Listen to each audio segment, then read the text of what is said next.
Hi అండి. Welcome back to కథల పదరిల్లు. Please ముందుగా వీడియోకి ఒక చిన్న లైక్ చేయండి. లైక్‌తో పాటు హైప్ ఇవ్వండి. ఈరోజు కథ 'love you my wife' episode number 15. కథను రచించిన వారు చిన్ను గారు, వాయిస్ ఓవర్ శ్వేత. ఇక లేట్ చేయకుండా స్టోరీలోకి వెళ్ళిపోదాం. రామా, ఏంటయ్యా ఇది? నేనెక్కడికి వెళ్ళినా ఈ ఆంటీ నా ముందుకొచ్చి నిలబడుతుంది. తనను కలిసిన ప్రతిసారి గొడవే కదా! ఇప్పుడేమవుతుంది? అనేసి జానకి పక్క నుంచి వెళ్ళిపోతుంటే, జానకి చేయి పట్టుకుంటూ నువ్విక్కడేం చేస్తున్నావు? అసలెందుకిక్కడికొచ్చావు? నిన్నెవడీ పార్టీకి ఇన్వైట్ చేశాడు? అంటూ అను ఆంటీ అనేసరికి, యాక్చువల్లీ ఆంటీ అంటున్న జాను సడన్‌గా తన వర్షన్ మార్చేస్తూ, నన్ను క్వెషన్ చేయడానికి మీరెవరు? అంటూ జాను కూడా అంతే పొగరుగా సమాధానమిచ్చింది. నందనవనంకి వచ్చిందే కాకుండా నా ఇంట్లో నన్నే అంటున్నావా? అను ఆంటీ సీరియస్‌గా చూస్తుంది. రామా, ఏంటయ్యా ఇది? నేనొచ్చింది తనింటికేనా? అయిపోయానిప్పుడు. పూర్తిగా దొరికిపోయాను. ఏయ్! నిన్నేనే అడిగేది. నువ్విక్కడేం చేస్తున్నావు? అసలు నా ఇంటికొచ్చేంత ధైర్యం చేశావంటే నిన్నేమనుకోవాలి? నిన్నే అడుగుతున్నాను. నా ఇంటికెందుకొచ్చావు? నిన్నెవడు మా పార్టీకి ఇన్వైట్ చేశాడు? జాను ఆ మాటకి సిగ్గుపడుతూ తన కుడికాలు వేలుని నేలకి రాస్తుంది. జానకి సిగ్గుపడడం చూసిన అను కాస్త విస్తుపోతూ, ఏం చేస్తున్నావు? అంటూ అనేసరికి, ఛీ పోండి ఆంటీ. మీరింత డైరెక్ట్‌గా అడిగితే నేనేం చెప్పేది? ఏదైనా అడగాలనుకుంటే మీ అబ్బాయిని అడగండి. నన్నెందుకు అడుగుతారు? అంటూ సిగ్గుపడుతూ చెప్పింది. నా కొడుకుని అడగాలా? అసలేం మాట్లాడుతున్నావు? ఏదైనా ఉంటే స్ట్రెయిట్‌గా మాట్లాడు. అంతేకానీ ఇలా మాట్లాడడం నాకు నచ్చదు. ఆంటీ నాకు కూడా ఇలా మాట్లాడడం నచ్చదు. అందుకే స్ట్రెయిట్‌గా మాట్లాడుతున్నాను. మరేమో మీరు మీ ఇంటికొచ్చే మీ కాబోయే కోడలు కోసం వెయిట్ చేస్తున్నారు కదా! అందుకే. మీ అబ్బాయే నన్నింటికి రమ్మన్నాడు. అందుకే వచ్చాను. లేదంటే నాకేం అవసరం చెప్పండి? ఈరోజు మీ పెళ్లి రోజంట కదా! అందుకే. ఈ ఫంక్షన్‌లోనే నన్ను మీ కాబోయే కోడలని మీకు పరిచయం చేయాలనుకున్నాడు. అందుకే వచ్చాను. మీ మ్యారేజ్ యానివర్సరీకి మీకు కోడల్ని గిఫ్ట్‌గా ఇవ్వాలనుకున్నాడు అత్తయ్యగారు. ఛ! నువ్వేం చెప్తే అదే నమ్ముతాననుకున్నావా? నా రామ నాకు చెప్పకుండా ఏం చేయడు. అత్తయ్యగారు, మీరు మరీ చాలా ఇన్నోసెంట్‌లా ఉన్నారండి. అమ్మకు అన్ని విషయాలు చెప్పుకుంటారు. కానీ, ఆ అమ్మాయి గురించి తనని లవ్ చేస్తున్నాను, పెళ్లి చేసుకుంటానని చెప్పలేడు కదా! అమ్మతో అన్ని విషయాలు షేర్ చేసుకోలేడు. బట్, ఆ అమ్మాయితో అంటే నాతో అన్నీ చెప్పుకుంటాడు. మా ఇంట్లో మా అమ్మ తర్వాత ఎవరైనా. మా అమ్మ ఒప్పుకుంటేనే మన పెళ్లి జరుగుతుంది. మా అమ్మ అంటే నాకు చాలా ఇష్టం. ఇలా చాలా చెప్పాడు అత్తయ్యగారు. కానీ నా గురించి మీకు చెప్పినట్టు లేడు. ఇప్పుడు మీరడిగినా మీ మీద భయంతో నాకు తెలీదని అంటాడు. మీరు మీ అబ్బాయిని భయంతో గ్రిప్‌లో పెట్టుకుంటే, నేను ప్రేమతో దగ్గర చేసుకున్నాను. ఉంటానత్తయ్యగారు అంటూ జానకి అక్కడి నుంచి ముందుకు వెళ్ళిపోయింది. జాను, ఎస్కేప్. ఇంకెప్పుడు నువ్వు తనకు కనిపించకూడదు. ఏదో అపాయంలో నిన్ను యూజ్ చేసుకున్నాను. నువ్వెవరో కానీ సారీ ఫర్ దట్. పర్లేదులే. నా మాటే శాసనం అనే శివగామికి ఇలానే జలకివ్వాలి. అసలు తెలిసిన వాళ్ళు ఎవరైనా ఇంటికి అత్తకి కోడలవ్వాలనుకుంటారా? యాజ్ ఎ సూన్ హర్ష గారిని కలవాలి అనేసి జాను ఫంక్షన్‌లో నుంచి వచ్చి హర్ష కోసం వెతుకుతుంది. వదినా నువ్విక్కడేం చేస్తున్నావు? అంటూ కావేరి అను దగ్గరకొచ్చేసరికి అప్పటికి అను స్పృహలోకొస్తూ జానకి కోసం చుట్టూ చూస్తుంది. ఈ అమ్మాయి ఎందుకు నాతో ఇలా మాట్లాడింది? తను చెప్పిందంతా నిజమేనా? లేదు. నా రామ ఎప్పుడూ నాకు చెప్పకుండా ఇలా చేయడు. ఆ అమ్మాయి కావాలనే నాతో ఏదేదో మాట్లాడింది. అంతేకానీ ఇంకేం లేదు. ఇప్పుడే ఆ అమ్మాయి పని చెప్తానంటూ అను కూడా ఫంక్షన్‌లోకొచ్చి జాను కోసం చూస్తుంది. రామా, ఏంటయ్యా ఈ మేడం నా కోసమే చూస్తుంది. నేను దొరికానంటే అయిపోతాను అనేసి జానకి ముందుకు పరిగెడుతూ అక్కడి నుంచి వెళ్తూ ఒకరికి డాష్ ఇచ్చింది. జాను నువ్వేంటి ఇక్కడ? నువ్వేం చేస్తున్నావు? నేను నిన్ను ఫంక్షన్‌కి రమ్మంటే రాలేదు. ఇప్పుడు నువ్వే వచ్చావా? వచ్చి చాలా మంచి పని చేశావు. ఇక్కడ పెళ్లి కాని వాళ్ళు చాలా మందున్నారు. నీకెవరైనా నచ్చితే చెప్పు. సంబంధం మాట్లాడేస్తాను. అమ్మా నువ్విక్కడేం చేస్తున్నావు? జాను టెన్షన్‌గా అంది కవితని. షూ అదేంటి? చెప్పాను కదా! ఫంక్షన్‌కి వెళ్తున్నాను అన్నాను కదా! నువ్వు మా డాడ్ కో నువ్వు మా కోసమే వచ్చావు కదా! సర్లే. నా ఫ్రెండ్ అన్నాను కదా! అనసూయ గారు ఇక్కడే ఉన్నారు. తనకి నిన్ను ఇంట్రొడ్యూస్ చేస్తాను. అను గారు అంటూ కవిత పిలిచేసరికి అను కవిత వైపు వస్తుంటే జాను అప్పటికి ఇంకేం మాట్లాడలేక మీకోసమే వచ్చాను. మీరు కూల్ డ్రింక్ తీసుకోలేదు కదా! నేనెళ్ళి కూల్ డ్రింక్ తీసుకొస్తానంటూ జాను అక్కడి నుంచి జంప్ అయింది. అను జాను కోసం వెతుకుతూ కవిత పిలిచేసరికి తన దగ్గరకొచ్చింది. అనుగాను మీరు వచ్చి మంచి పని చేశారు. మా అమ్మాయి జానకిని మీకు ఇంట్రొడ్యూస్ చేస్తాను. ఇప్పుడే వస్తానంటూ జానకి కోసం కవిత కూడా జాను వెళ్ళిన వైపే వెళ్ళింది. ఆ ఆంటీ అమ్మకి ఫ్రెండ్ అంటే ఇప్పుడు నన్ను అమ్మతో చూస్తే నేనయిపోతాను. అమ్మ నన్ను ఆంటీకి ఇంట్రొడ్యూస్ చేస్తానంటుంది. ఈ ఫంక్షన్ నుంచి వెళ్ళేలోపు అమ్మకి, ఆంటీకి ఎవరికీ కనపడకూడదు అంటూ జానకి చిన్నపిల్లలా పరిగెడుతుంది.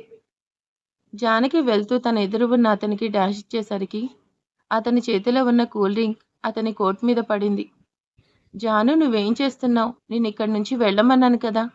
నువ్వింకేం చేస్తున్నావిక్కడ? హర్ష గారు థాంక్ గాడ్ టైంకి కనిపించారు. హర్ష గారు మా అమ్మొస్తుంది నా కోసం. నన్ను చూస్తే నా పనయిపోతుంది. ప్లీజ్ సేవ్ మీ హర్ష గారు. జాను నీకోసం మీ మమ్మీ కూడా వచ్చిందా? ఎక్కడ? ఎందుకు? ఎప్పుడు? ఎలా? అంటూ చాలా టెన్షన్‌గా అంటాడు హర్ష గారు. మా అమ్మ నా కోసం కాదు వచ్చింది. ఈ పార్టీ కోసం వచ్చింది. ఈ పార్టీ ఇస్తున్న ఆంటీ మా అమ్మ ఫ్రెండ్. నన్ను తన ఫ్రెండ్‌కి పరిచయం చేస్తానంటుంది. వాట్? అంటూ హర్ష కూడా అంతే టెన్షన్‌గా అంటాడు. హర్ష గారు నేను టెన్షన్ పడాలి. మీరెందుకు టెన్షన్ అవుతున్నారు? నన్ను ఆంటీ ఇక్కడ చూస్తే నా పనయిపోతుంది. ఆ ఆంటీకి నాకు చిన్న గొడవైంది ఇందాకల. ప్లీజ్ సేవ్ మీ హర్ష గారు. వాట్? అదయిందా? అంటూ హర్ష అంటుంటే వచ్చేశారు అంటూ జానకి టెన్షన్ అవుతుంటే జానకి నడుము మీద చెయ్యి వేసేసరికి జాను కళ్ళు పెద్దవి చేసి చూస్తుంటే జానకిని ఒక్కసారిగా తన వెనక్కి తీసుకొస్తూ తనను తను వెనుక కనపడకుండా హైడ్ చేశాడు. జాను ఇక్కడే ఉండాలి కదా అంటూ కవిత ఆంటీ హర్షని క్రాస్ చేస్తూ వెళ్తుంటే వెనకే ఉన్న జాను అండ్ హర్ష ఇద్దరు కూడా కవిత కనిపించకుండా మేనేజ్ చేస్తున్నారు. జాను మీ మామ్ వెళ్ళిపోయింది అంటూ హర్ష అంటుంటే జానకి హర్ష వైపు చూపిస్తూ ఉంటే హర్ష జానకి హిప్ మీద ఉన్న తన చేయి తీసేశాడు. హర్ష గారు ఏం చేస్తున్నారు? మీకోసం వచ్చి నేనిక్కడ లాక్ అయ్యాను. షూ నేనేమైనా నిన్నిక్కడికి రమ్మన్నానా? మళ్ళీ నా కోసం వచ్చానంటున్నావు? ఇదేం ఫెయిర్‌గా లేదమ్మాయి. హర్ష గారు ఆవిడొచ్చేస్తున్నారు. Do something. ఇప్పుడు నన్ను చూస్తే నిజంగానే నా పెళ్లి చేసేస్తారు. అసలే వాళ్ళ అబ్బాయిని పెళ్లి చేసుకోవడానికి వచ్చానని చెప్పొచ్చాను.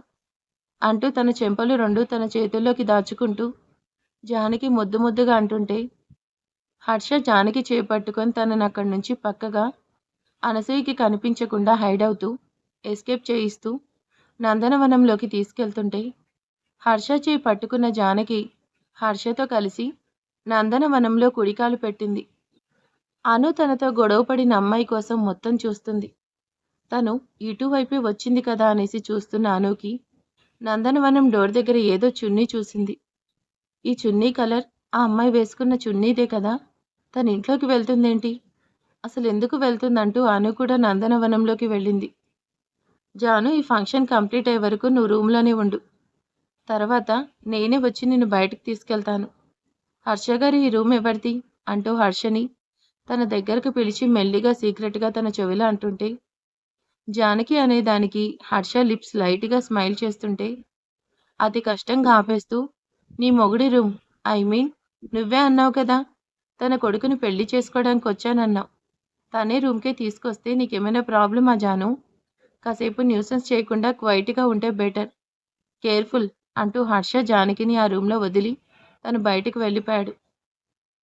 ఆ అమ్మాయి ఇటువైపే వచ్చింది కదా! అనేసి నందనవనంలోకొచ్చిన అనసూయ జానకి కోసం వెతుకుతూ స్టెప్స్ ఎక్కి అన్ని రూమ్స్‌ని చూస్తుంది. అను అప్పుడే రామ రూమ్ దగ్గరకొచ్చేసరికి రామ రూమ్ హ్యాండిల్‌ని పట్టుకొని డోర్‌ని ఓపెన్ చేయబోతుంటే మామ్ అంటూ రామ అక్కడికొచ్చాడు. రామ నువ్విక్కడేం చేస్తున్నావు? అందరూ బయటే ఉన్నారు కదా! అను నీ కోసం అందరూ చూస్తున్నారు. అవతల గెస్టులు చూస్తున్నారు అంటూ ఆనంద్ కూడా వచ్చేసరికి మామ్ నీకోసమే చూస్తున్నాం. ఫంక్షన్‌కి టైం అవుతుంది పదండి మామ్. రామ నీ షర్ట్‌కి ఏమైంది నాన్న? అంటూ రామ షర్ట్‌కి అంటిన దాన్ని చూస్తుంది అనసూయ. మామ్ నేనే బ్రో మీద కూల్ డ్రింక్ డ్రాప్ చేశానంటూ నామిని అనేసరికి నీకసలు ఒక్క పని చేయడం చేత కాదా? చేత కాదు. నువ్వు ఆ ఫంక్షన్‌కి కూడా రావద్దు. నీ వల్ల అందరూ సఫర్ అవుతున్నారు. సైలెంట్‌గా ఔట్ హౌస్‌కి వెళ్ళు. రామా నువ్వు డ్రెస్ చేంజ్ చేసుకో అంటూ అను అనేసరికి I just change and come అంటూ రామ రూమ్‌లోకి వెళ్లి డ్రెస్ చేంజ్ చేసుకోవడానికి రామ బయటికి రాగానే అందరూ కూడా బయటికి వెళ్ళిపోయారు. కవిత నువ్వు నీ గోల. అసలు జానకి ఇక్కడికి ఎందుకొస్తుంది? జానకి కోసం ఆలోచిస్తూ జానకి వచ్చినట్టు తనతో మాట్లాడినట్టు ఇమాజిన్ చేసుకుంటున్నావు. జానకి రాలేదు. ఇది తెలిసిన వాళ్ళ పార్టీ నువ్వెలా తిరిగితే బాగోదు. పద అంటూ అను కేక్ కటింగ్ దగ్గరికి వెళ్లారు. అను అక్కడ ఫంక్షన్‌లో ఉన్న ఓ పక్క జానకి అన్న మాటలు నేను చూసింది తననేనా? అసలు తను మా ఇంట్లోకి ఎందుకు వెళ్తుంది? నేనే రాంగ్‌గా అనుకుంటున్నానా?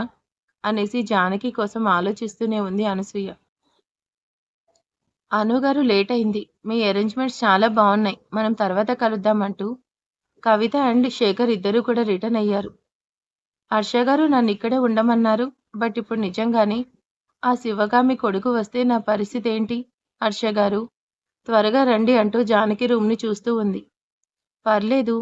శివగామి గారి కొడుకు రూమ్ నీట్‌గానే ఉంది అంటూ రూమ్‌ని చూస్తూ ఈ వార్డ్‌రోబ్‌ని ఓపెన్ చేసి క్లోజ్ చేయకుండా వెళ్ళిపోయాడు.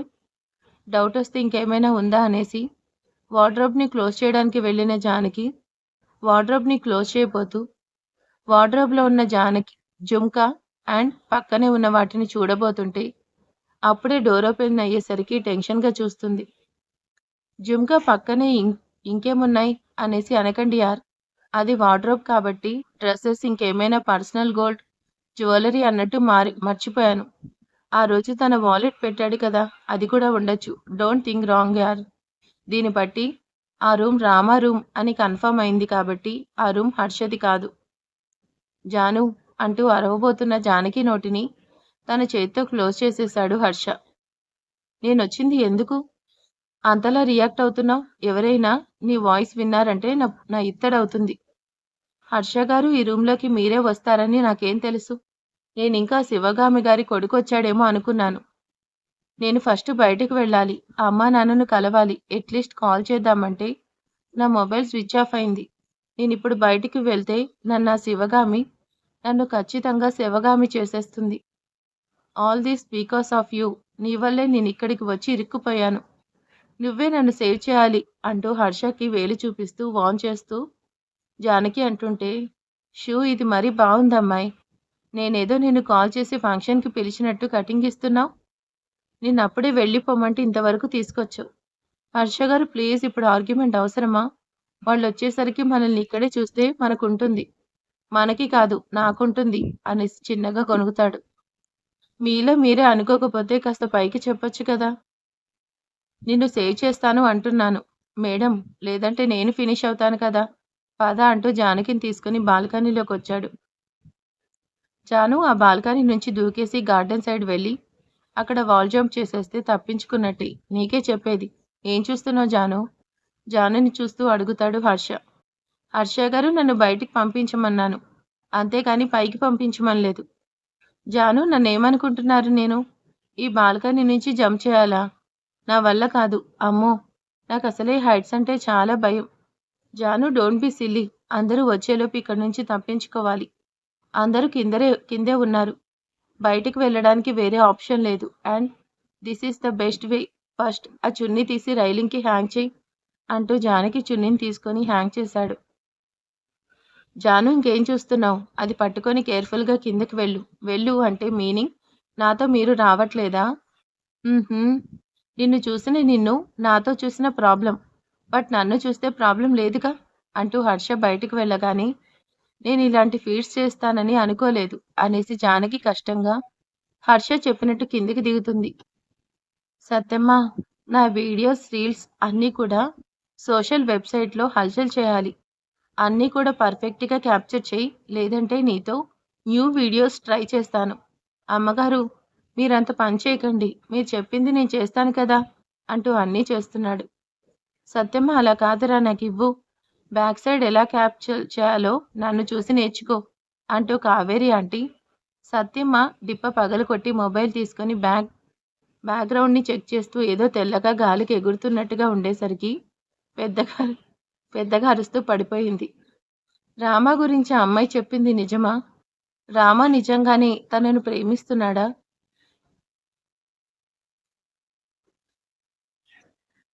నేనెందుకు ఈ విషయాన్ని మర్చిపోలేకపోతున్నాను అనేసి అను థింక్ చేస్తూ హాల్లోనే ఉంది.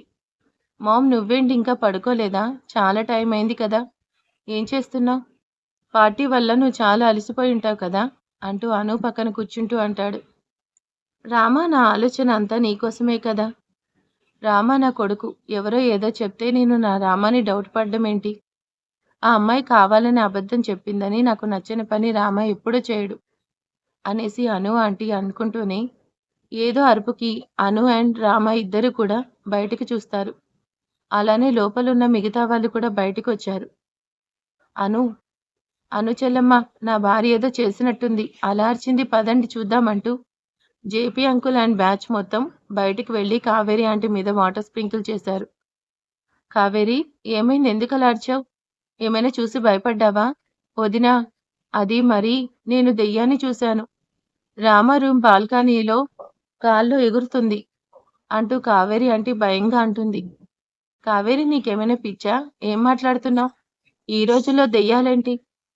జేపీ గారు నేను నిజంగానే చూశాను. వైట్ డ్రెస్ వేసుకొని నల్లగా పొడవుగా ఉన్న హెయిర్‌ని తన గాల్లో ఎగురుతూ ఉంటే ఏదో క్లాత్ కూడా గాల్లో కదులుతుంది. కావేరి అలా అంటుంటే అను ఆలోచనలో పడింది. వైట్ డ్రెస్ అంటే పార్టీలో నేను చూసిన అమ్మాయి వేసుకున్న డ్రెస్ కదా! వదిన చెప్పేది ఆ అమ్మాయి గురించేనా? అనేసి అనుకుంటూ ఉంటే అందరూ కూడా రామ రూమ్ డోర్ వైపు వచ్చి డోర్ నాక్ చేశారు. Mom what happened? మీరంతా ఇలా వచ్చారేంటి? అల్లుడు నేను నీ రూమ్ బాల్కనీలో దెయ్యాన్ని చూశాను. టైంకి నిన్ను నేనే కాపాడాను. నువ్వే నాకు థాంక్స్ చెప్పాలి. పద వదినా అంటూ బాల్కనీలోకి తీసుకెళ్ళింది. జేపీ బాల్కనీలోకి చూస్తూ ఇక్కడ ఏమైనా ఉందా? నువ్వు నీ పిచ్చితో ఏదేదో చేస్తున్నావు. నీతో నీ సత్తిగాడున్నాడు. వాడు చూడలేదు. నువ్వు చూసావా?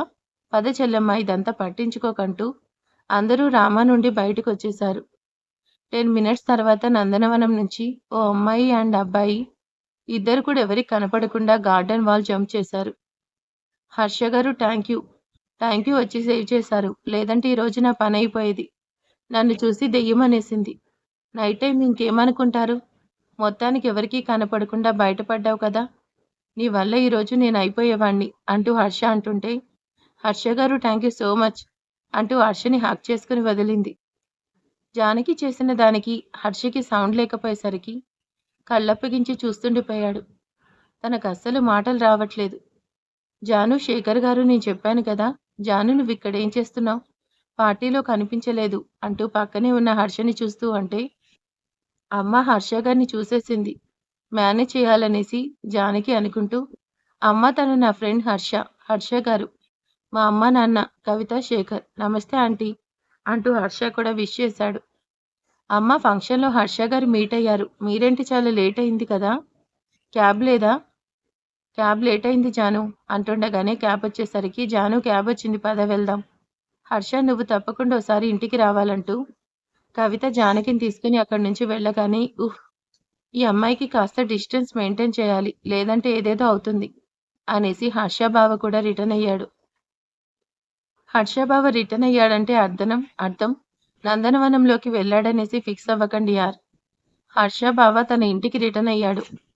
జాను మిథిలా నగరి అండ్ రామ నందనవనం అండ్ హర్ష తన ఇంట్లో ఉంటున్నాడు కాబట్టి హర్ష బావ రామబాబు ఒకరు కాదు. మీకు క్లారిటీ వచ్చింది కదా! మీ డౌట్స్ అన్నిటికీ నేనే రిప్లై ఇస్తానంటే అర్థం హర్ష బావ రామబాబు సెపరేట్. ఇదే నిజం. రామా అంటూ రామ రూమ్‌లోకొచ్చింది అనసూయ. రామ అంటూ రామ కోసం చూస్తున్నా రూమ్‌లో రామ లేడు. రూమ్ ఖాళీగా ఉంది. ఇదేంటి? ఈ టైంలో రామ రూమ్‌లో లేడు. రామ ఎక్కడికి వెళ్ళాడు? వర్క్ ఏమైనా ఉందేమో అనేసి వెనక్కి వెళ్తూ వార్డ్రోబ్ అలా ఓపెన్ చేసి వదిలేశారేంటి? అనేసి వార్డ్రోబ్ దగ్గరికొచ్చిన అను వార్డ్రోబ్ క్లోజ్ చేయబోతూ వార్డ్రోబ్‌లో ఉన్న థింగ్స్‌ని చూస్తూ అను వాటిని తన చేతిలోకి తీసుకుంది. జుమ్కా అండ్ ఇవేంటి? ఇవి రామ దగ్గర ఎందుకున్నాయి? ఇవన్నీ కూడా లేడీస్ థింగ్స్ కదా! రామ దగ్గర ఏం చేస్తున్నాయి? రామ జీవితంలో నేను కాకుండా మరో అమ్మాయి ఉందా? తను చెప్పింది నిజమా? లేదంటే నేను నమ్మేది నిజమా? అనేసి అను కూడా షాక్‌గా వాటిని చూస్తుంది. వాటిని అంటే ఇన్ ది సెన్స్ జుమ్కాస్ అండి బాబు, మీరేదో అనుకోకండి. రాము ఓ అమ్మాయిని ఇష్టపడుతుంటే నా దగ్గరికి చెప్పడానికి భయపడ్డాడు. రామ ఇష్టాన్ని నేనెందుకు అడ్డుపడతాను? కానీ రామ ఇష్టపడేది ఆ అమ్మాయినైతే నేనెప్పటికి ఒప్పుకోను. ముందు అది నిజమో కాదో కన్ఫర్మ్ చేసుకోవాలి అంటూ అను ఆంటీ వాటిని అక్కడే పెట్టేస్తూ, జాను నిన్ను నా కొడుక్కి దగ్గర కానివ్వను అంటూ అను ఆంటీ బయటకొచ్చేసింది. నేను మీకు డౌట్స్ క్లారిఫై ఇస్తున్నాను కదా! బట్ ఇప్పుడు నాకొక డౌట్. అను ఆంటీ జాను అని పిలిచింది. తనకెలా తెలిసింది జాను పేరు? ఇది నా డౌట్. ఎవరైనా ఒక్కరైనా క్లారిటీ ఇవ్వండి. మీకు తెలిస్తే కామెంట్ చేసేయండి. Thank you.